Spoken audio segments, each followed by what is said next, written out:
Après avoir résisté durant 12 jours dans sa résidence d'Abidjan, une nouvelle page s'ouvre aujourd'hui pour la Côte d'Ivoire et son nouveau président Alassane Ouattara. Nous consacrerons cette semaine encore tout ce magazine à la situation en Côte d'Ivoire. C'en est donc fini de celui qui a dirigé durant plus de 10 ans le pays et qui refusait les résultats des élections.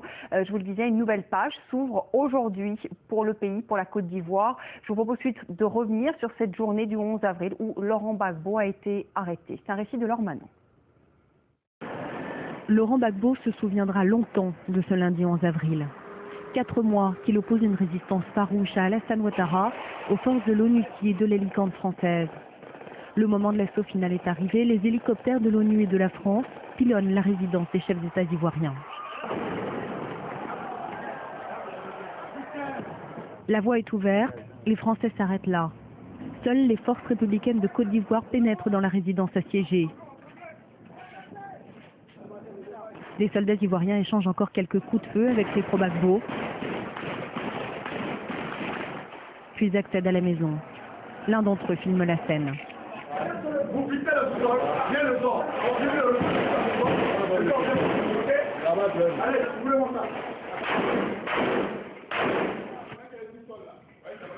C'est au sous-sol que se trouve le bunker dans lequel Laurent Gbagbo et son épouse Simone se sont réfugiés avec leurs proches.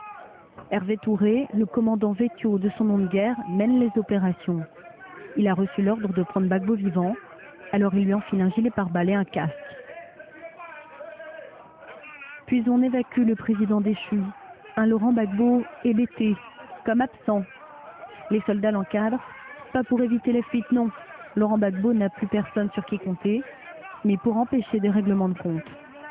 Sur ses pas, Simone Gbagbo, Simone la fière, celle qui est bien plus qu'une épouse de président, celle qui a eu une carrière politique et des supporters par dizaines de milliers, bousculée, les tresses arrachées, elle est l'image de la chute. Aussitôt, le couple est emmené à l'hôtel du Golfe, la présidence de fortune d'Alassane Ouattara, et la nouvelle se répand comme une traînée de poudre. En train de vous annoncer que LG, Laurent Gbagbo, le dictateur et son épouse viennent d'être arrêtés et ils sont ici avec nous. Oui, c'est bien réel, vous n'êtes pas en train de rêver. Les soldats feraient un passage au couple Gbagbo jusqu'à une suite dans l'aile protégée occupée par les proches du président Ouattara. Docile, Laurent Gbagbo se plie aux exigences. Il se lave, se change. Une nouvelle chemise pour un nouveau statut, celui de prisonnier politique, qu'il a du mal à enfiler. L'image paraît... Simone Gbagbo, fidèle à ses habitudes, est en train de prier pour son salut ou celui de ses proches. Des prières peut-être pas inutiles. Devant l'hôtel, Michel, dit légionnaire, est arrivé. Michel, le fils aîné de Laurent Gbagbo, celui qu'il a eu avec sa première épouse, une Française. Malgré les ordres, il est battu. En sang, torse nu, il baisse la tête pour éviter les coups. Certains veulent le lyncher, d'autres font barrage. La tension monte. Et puis il y a aussi ses autres proches de Laurent Gbagbo. Une 60aine de membres de sa famille, des conseillers, des miliciens, plus ou moins bien traités. Et pendant ce temps déjà, on se partage les dépouilles du pouvoir. Dans la résidence présidentielle, les pillards sont à l'œuvre. Laurent Gbagbo est parti, non, propre. C'est du trouillard, ça reste... Ça, on va s'amuser avec ça ce soir. La maison est toujours en feu, mais les hommes se servent et se vengent, comme ils le peuvent. Tu es mercenaire! Tu es mercenaire, tu es mort! On t'a baisé, toi! On t'a baisé, toi! Tu es mort! Il ne faut pas toucher à la famille Gbagbo, alors les autres vont payer. Déjà, les premiers règlements de compte ont eu lieu. Devant cette violence, certains ont pris la fuite, mais d'autres ont été moins chanceux, comme le ministre de l'Intérieur de Laurent Gbagbo, Désiré Tagro. Il a été sévèrement blessé. Mardi, on a appris sa mort.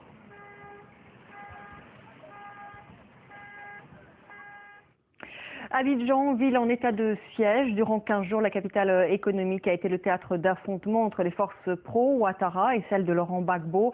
La population a été prise en otage, impossible presque de sortir dans les rues. Les Abidjanais ont manqué de tout, d'eau et de nourriture. Aujourd'hui, la vie reprend tout doucement. Dans les cafés d'Abidjan, les clients sont de retour, la bière aussi, et l'on s'interroge sur l'avenir du pays. La réconciliation nationale, la priorité. On a fait un discours d'apaisement. C'est ça la grandeur d'un président. À quelques tables de là, des partisans de Laurent Gbagbo. Vous vous sentez pas bien? Non. Pourquoi? C'est mon président. Il a été mon président. Donc il est parti, ça me fait mal. Est-ce que le président Ouattara est légitime pour vous? Ouais. Il a été élu. Les gens sont à nouveau au balcon. La vie quotidienne reprend peu à peu son cours. Nous sommes trop fiers, on est fiers. C'est la délivrance, c'est la délivrance. Tout un peuple n'attendait que ça. Aujourd'hui, nous sommes vraiment très fiers. Dans les rues, marchands de café et vendeurs de riz ont repris du service, mais certains tempèrent l'enthousiasme ambiant du quartier. Ça commence à aller, seulement qu'il y a des brebis galeuses qui ont des âmes qui sont en vue, qui se promènent, qui sèment la terreur, mais bientôt, Mangou et Assarapé doivent mettre de l'ordre et tout va rentrer à la normale. Car des armes circulent toujours à Abidjan. Une villa cossue du quartier chic de Cocody, près de l'ancienne résidence de Laurent Gbagbo. À l'intérieur, 500 caisses d'armes stockées par les partisans de l'ancien président ont été découvertes. Une cache, comme il y en aurait d'autres dans les environs. Ces militaires pro-Ouattara, par exemple, n'ont pas l'intention de baisser la garde. On craint toujours les représailles. Je dis le problème n'est pas fini, puisqu'il y a toujours des miliciens en ville, des mercenaires en ville. Nous avons trop perdu des parents dans cette affaire-là. Ces hommes et ces femmes, eux, préfèrent quitter la ville, fuir les milices et les pilleurs qui sévissent partout. On n'en peut plus, on ne peut pas manger, on ne peut pas sortir, on est cloîtré dans la maison, ça fait des semaines, c'est pas possible. En Côte d'Ivoire, l'économie s'est presque arrêtée de tourner depuis le début de la crise. Premier producteur mondial de cacao, le pays a dû pendant tout ce temps cesser sa commercialisation. Pour redresser la situation, beaucoup comptent sur Alassane Ouattara, qui fut dans une autre vie directeur général adjoint du FMI.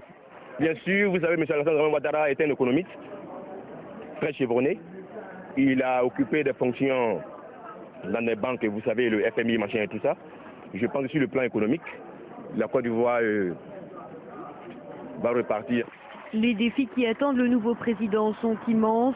Lutte contre la criminalité, le chômage et la corruption, dans un pays qui, il y a encore moins de 15 ans, était surnommé le phare de l'Afrique de l'Ouest. Et nous allons maintenant à Douékoué, cette ville de l'ouest du pays où il y a eu des massacres en masse. Selon l'ONU, les forces pro-Ouattara sont pointées du doigt. Le nouveau président de la Côte d'Ivoire a promis de faire toute la lumière sur ces exactions. Caroline Dumais s'est rendue pour nous à Douékoué, à la mission catholique, où des centaines de personnes ont trouvé refuge. Reportage. Il serait plus de 30 000 à s'être réfugiés à la mission catholique de Douékoué. Des familles entières qui s'entassent dans des conditions d'hygiène inquiétantes. La source d'eau est contaminée. Ici, il y a 1 à 2 morts tous les jours. Le cadavre d'une femme et d'un bébé de 2 mois attendent d'être ramassés. C'est le père Cyprien qui gère tant bien que mal la situation, une situation qu'il qualifie lui-même d'intenable. Nous voulons que ceux qui peuvent nous aider, surtout les humanitaires, qui ont l'habitude de la gestion des camps, on puisse décongestionner, si possible délocaliser, pour qu'ils puissent assumer leur responsabilité. Vous voyez, la mission catholique, 3 mois, ça fait 3 mois que nous portons cette situation en main. Pour nous, c'est pénible, hein, c'est dur. Ces familles se sont réfugiées là parce que leurs villages ont été pillés et incendiés. Elles accusent les forces armées pour Ouattara d'avoir commis des exactions massives. Plusieurs enquêtes sont en cours, mais en attendant, tout le monde a peur. On assure que l'insécurité continue dans les campagnes et on refuse de retourner chez soi. Il y a des dozos qui sont venus du nord, qui les chiens qui chantent comme eux, pas des animaux, des hommes, qui continuent à tuer dans les campements, dans les villages. Il y a des villes qui gardent dans les villages pour prendre les garçons. On ne sait pas où on les amène. Juste après, il y a des milliers d'hommes qu'on n'a pas encore retrouvés. Il y a d'autres même au quartier Antenne Pitou, la semaine passée, il y a un monsieur qui dormait, qui a eu le tuer. Donc là, on ne peut pas retourner à la maison. La maison pour certains, c'était dans ce quartier, Carrefour, l'un des endroits où les combats ont été les plus sanglants. Les forces républicaines le justifient aujourd'hui en expliquant qu'il y avait ici des miliciens pro-Gbagbo extrêmement violents. L'un d'entre eux nous emmène voir la maison d'un chef milicien. Son puits est rempli de cadavres. Tous les Djoula qui étaient ici, ils ont tué tous. Baoulé, Djoula, Yacouba, il a tué tout le monde. Et ils ont attrapé des cas, tué tout le monde, pour le mettre dans le puits là. Vous-même, vous avez vu, les cadavres sont trop. Les exactions des deux côtés, les habitants de Diokwe ont bien du mal à les oublier. Mais l'urgence désormais, c'est de parer aux besoins de première nécessité. Petit à petit, les gens vont reprendre confiance et pourront retourner au fur et à mesure dans leur village. Mais il leur faudra, il y a quand même un travail derrière pour les aider à reprendre confiance. Le nouveau gouvernement est en train de mettre en place dans les villages des commissions de réconciliation entre représentants de différentes ethnies. Dans des communautés qui sont divisées depuis plusieurs générations sur des questions foncières, la guerre n'avait fait qu'envenimer les choses. Il n'y a plus de guerre, on ne doit plus s'entretuer. C'est le docteur Alassane Ouattara qui gouverne le pays. Un point barre. Donc, il n'y a plus de raison qu'on soit en train de s'entretuer. C'est vrai qu'il y en a qui en ont profité pour faire des règlements de compte. C'est la guerre qui a amené tout ça.